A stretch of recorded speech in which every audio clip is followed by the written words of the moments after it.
अस्सलाम वालेकुम। वारिस mind secrets में खुश आमदीद। हम सब ने ये जुमला जरूर सुना है कि मोहब्बत हर मुश्किल पर काबू पा लेती है। सुनने में ये बात बहुत खूबसूरत लगती है, लेकिन हकीकत ये कि एक मेरे नफ्सियात के तौर पर अगर मैं आपको बताऊं कि ये जदीद रिश्तों के बारे में सबसे खतरनाक गलत फहमियों में से एक है, तो शायद आप हैरान हो। क्योंकि अगर आपका रिश्ता मुश्किलात का शिकार है तो जरूरी नहीं कि आप दोनों एक दूसरे से कम मोहब्बत करते हो। अक्सर रिश्ते मोहब्बत की कमी से नहीं टूटते, वो टूटते हैं उन छोटी छोटी नफ्सियाती गलतियों की वजह से जो रोजाना खामोशी से एतमाद, सुकून और जज्बाती ताल्लुक को कमजोर करती रहती हैं। और आज मैं आपको रिश्ते नाकाम होने की 3 ऐसी छुपी हुई वजूहात बताऊंगा जिन्हें ज्यादातर लोग पहचान ही नहीं पाते। तो वीडियो को आखिर तक जरूर देखें, क्योंकि मुमकिन है इनमें से कोई एक पैटर्न आपके अपने रिश्ते में भी मौजूद हो और वो आपके रिश्ते में मसाइल पैदा कर रहा हो, आपके लिए बेसुकूनी का सबब बन रहा हो। और मेरी वीडियो का, मेरे चैनल का मकसद आपके रिश्तों में सुकून है। तो शुरू करते हैं। पहली वजह, परफॉर्मेंस ट्रैप। सबसे पहली वजह यह है परफॉर्मेंस ट्रैप, यानी ये सोचना कि जिस जज्बे और मोहब्बत से रिश्ता शुरू हुआ था वही जज्बा हमेशा खुद ब खुद रिश्ते को जिंदा रखेगा। रिश्ते के शुरू में हम बहुत कोशिश करते हैं, हम खूबसूरत बातें करते हैं, एक दूसरे को वक्त देते हैं, हर मुलाकात खास बनाने की कोशिश करते हैं, हम अपने बेहतरीन वर्जन दिखाते हैं। लेकिन जैसे रिश्ता पक्का हो जाता है हम समझते हैं कि अब काम खत्म हो गया, अब तो वो हमारा है, अब तो वो कहीं नहीं जाएगा। और यही वो मकाम है जहाँ बहुत से रिश्ते ऐसे ऐसे कमजोर होना शुरू हो जाते हैं। याद रखें, केमिस्ट्री रिश्ते को शुरू कर सकती है, लेकिन मुस्तकिल तवज्जो ही उसे जिंदा रखती है। एक गाड़ी का तस्वर करें, आप एक बेहतरीन ताकतवर गाड़ी खरीदते हैं, आपको उसकी रफ्तार पसंद है, आपको उसका सफर पसंद है, लेकिन फिर आप कभी उसका ऑयल तब्दील नहीं करते, कभी सर्विस नहीं करवाते और उसकी देखभाल नहीं करते। तो क्या सिर्फ इस बात से कि गाड़ी कभी बहुत अच्छी थी वो हमेशा चलती रहेगी? बिल्कुल नहीं। रिश्ता भी ऐसा ही है। बहुत से जुड़े शुरू में घंटों एक दूसरे से गहरी बातें करते हैं, वो एक दूसरे के ख्वाब जानते हैं, खौफ जानते हैं, पसंद और नापसंद जानते हैं, लेकिन चंद साल बाद उनकी गुफ्तगू सिर्फ इस बात तक महदूद रह जाती है कि बच्चे को लेने कौन जाएगा,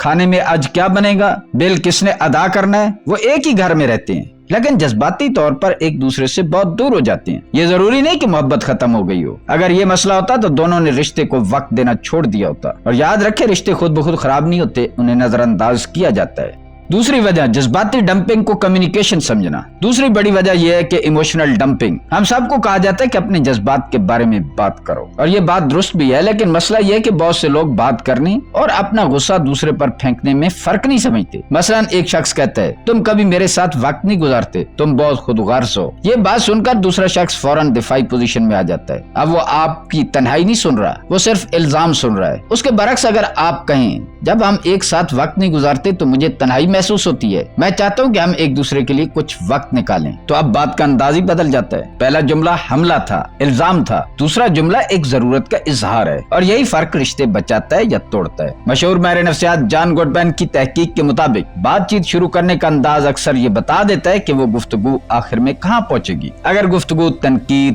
तंज, तौहीन और इल्जाम से शुरू हो तो ज्यादा इम्कान है कि वो एक बड़ी लड़ाई में बदल जाएगी। खास तौर पर तंज, मजाक उड़ाना, आंखें घुमाना और दूसरों को हकीर समझना रिश्ते के लिए इंतहाई तबाहकुन रवैये हैं। क्योंकि जब इंसान को बार बार ये महसूस हो कि उसके जज्बात का मजाक उड़ाया जाएगा तो वो ऐसा अपने दिल की बात कहने ही छोड़ देता है। और जिस रिश्ते में इंसान अपनी असल जज्बात बयान करने से डरने लगे वहाँ कुर्बत ऐसा खत्म होने लगती है। याद रखें, अपने जज्बात का इजहार करना जरूरी है, लेकिन अपने जज्बात का बोझ दूसरों पर फेंक देना कम्युनिकेशन नहीं है।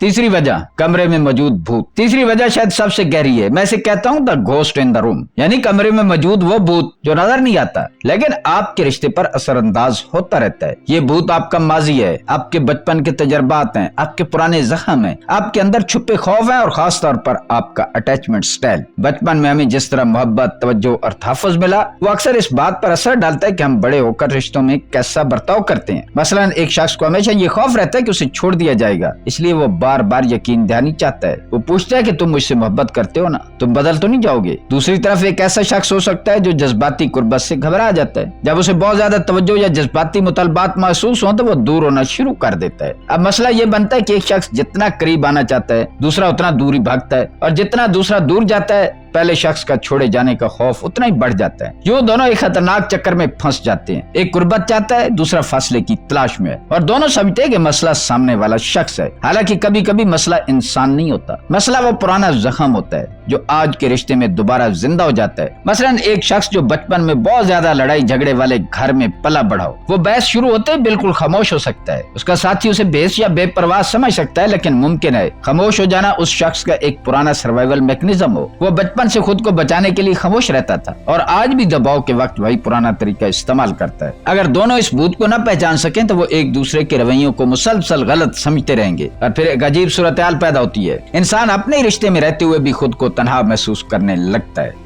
असल हकीकत क्या है? तो परफॉर्मेंस ट्रैप, इमोशनल डंपिंग और the ghost in the room, ये तीनों हमें एक ही हकीकत की तरफ ले जाते हैं। ज्यादातर रिश्ते किसी एक बड़ी लड़ाई में अचानक खत्म नहीं होते, वो ऐसा कमजोर होते हैं। एक नजरअंदाज की गई गुफ्तगू, एक हल न किया गया मसला, एक बार बार दोहराया जाने वाला तंज, एक छुपा हुआ खौफ, और फिर एक दिन दोनों को महसूस होता है कि मोहब्बत तो मौजूद है लेकिन ताल्लुक कहीं खो गया है। इसलिए सवाल सिर्फ ये नहीं होना चाहिए क्या हम अब भी एक दूसरे से मोहब्बत करते हैं। असल सवाल ये कि क्या हम एक दूसरे से मोहब्बत करना सही तरीके से जानते हैं, क्योंकि मोहब्बत सिर्फ एक एहसास नहीं, मोहब्बत एक स्किल है, एक फन है। सुनने की स्किल, बात करने की स्किल, हदूद कायम करने की स्किल और अपने माजी के जख्मों को पहचानने की स्किल। अगर आपको इस वीडियो में अपने रिश्ते का कोई पैटर्न नजर आए तो घबराने के बजाय उसे समझने की कोशिश करें, क्योंकि जिस मसले को आप पहचान लेते हैं उसे बदलने का रास्ता भी वहीं से शुरू हो जाता है। अगर ये वीडियो आपको मुफीद लगी है तो वारिस माइंड सीक्रेट्स को सब्सक्राइब करें, वीडियो को लाइक करें और कमेंट में जरूर बताएं इन तीनों में से कौन सा पैटर्न आपको रिश्तों में सबसे ज्यादा नजर आता है। और याद रखें, एक अच्छा रिश्ता सिर्फ मोहब्बत से नहीं बनता बल्कि मोहब्बत को सही तरीके से निभाने की समझ से बनता है। मिलते हैं किसी अगली वीडियो में। अल्लाह हाफिज।